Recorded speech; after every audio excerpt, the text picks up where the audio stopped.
प्रत्येक घर में महीने में 2 महीने में एक बार तो तुम धूप छोड़ ही दिया करो या यज्ञ कर ही लिया करो। एक थोड़ा सा यज्ञ पूजन, थोड़ी सी कंडा जलाया, गोबरी जलाई, ये सब कर लिया, छोड़ दिया। भगवान के नाम के छोड़ दो, जरूरी नहीं कि तुम्हें कुछ मालूम नहीं, उसी को छोड़ो। भगवान प्रभु शिव के कर छोड़ दो, नारायण के कर छोड़ दो, राम का कर छोड़ दो, कृष्ण के कर छोड़ दो,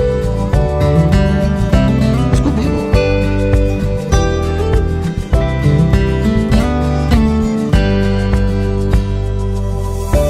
होना चाहिए एक बार महीने 2 महीने में यज्ञ का क्रम होना चाहिए।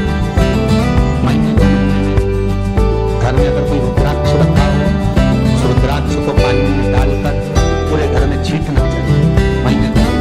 क्यों?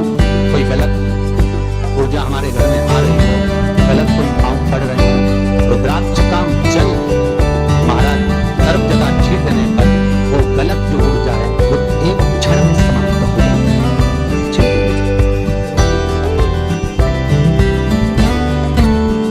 रुद्राक्ष नहीं हो तो शंख का जल छींटो। हमारे यहाँ तो आज भी हिंदू धर्म में नियम है, आरती के बाद शंख का पानी जल छींटा जाता है।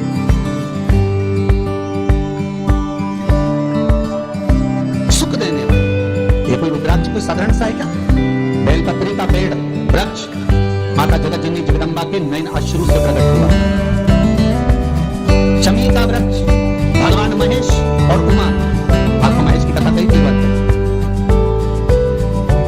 उन्हीं के क्रम में महेश्वरी वंश आगे बढ़ा। भगवान महेश और उमा के दोनों के मिलन से शमी का वृक्ष उत्पन्न, दोनों और भगवान शंकर के नयन अश्रु से रुद्राक्ष का वृक्ष। साधारण नहीं होते रुद्राक्ष, शंकर भगवान का ये एक स्वरूप है रुद्राक्ष, शिव का एक प्रतिबिंब है रुद्राक्ष, एक प्रतिबिंब।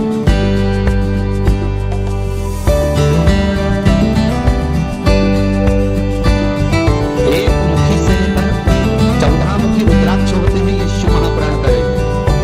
एक मुखी से लेकर 16 मुखी तक रुद्राक्ष होते हैं, ये स्कंद पुराण कह रहे। एक मुखी रुद्राक्ष लक्ष्मी की वृद्धि के लिए होता है।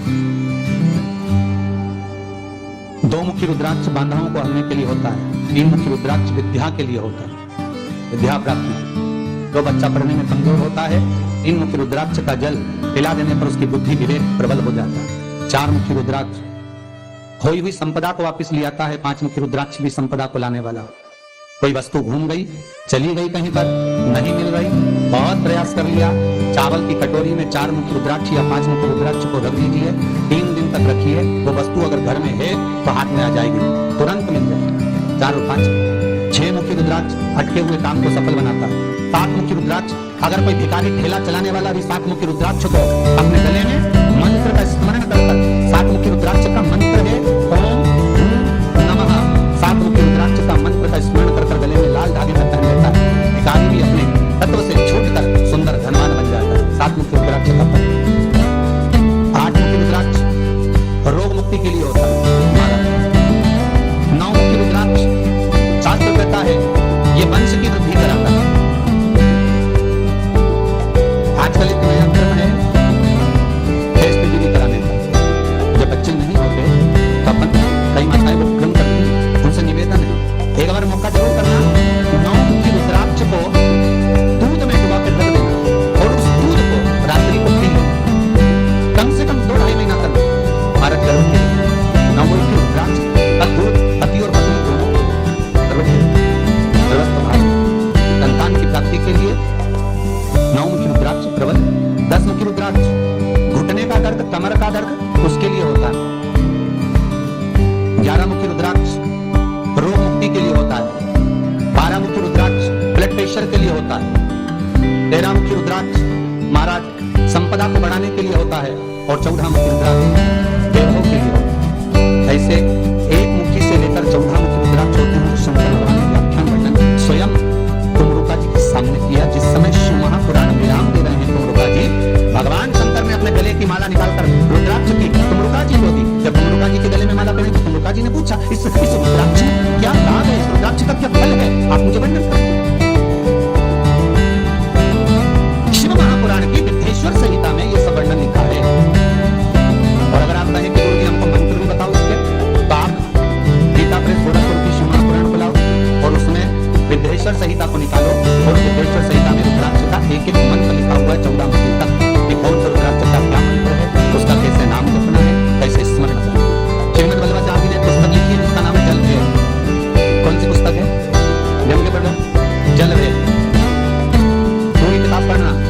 उस किताब का एक सार मिलेगा जो यहां से वर्णन किया जा रहा है। जल भेद किताब श्रीमद् वल्लभाचार्य जी ने लिखी। पुष्टि मार्ग की इस किताब में श्रीमद् वल्लभाचार्य जी लिखते हैं, कुएं का जल, बावड़ी का जल, तालाब का जल, खड्डे का जल, बारिश का जल, आपसी का जल, हैंडपंप का जल, ट्यूबवेल का जल,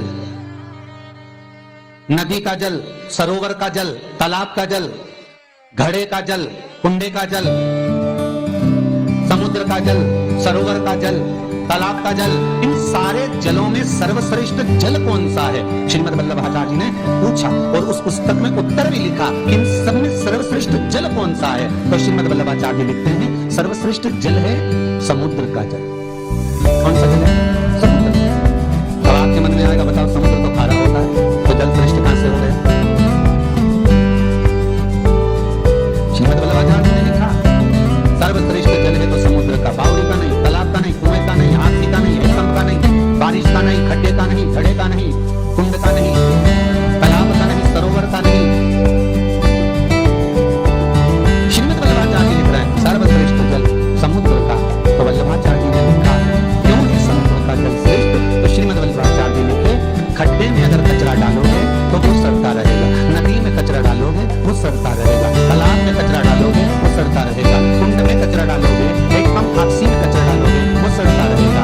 अगर कचरा समुद्र में डालोगे तो समुद्र उस कचरे को किनारे पर लगा देगा। समुद्र में अगर रत्न डालोगे, सोना चांदी हीरा पन्ना डालोगे तो समुद्र अंदर उतार लेगा। श्रीमद् वल्लभाचार्य जी लिखते हैं जलभेद पुस्तिका के अंतर्गत कि परम भगवती वैष्णव को, सांसारिक मनुष्य को समुद्र जैसे बनना चाहिए। जब कचरा आए तो किनारे लगा दे और भगवान का नाम आए तो जीवन में उतार दे। समुद्र जैसे बनिए, समुद्र जैसे बनिए।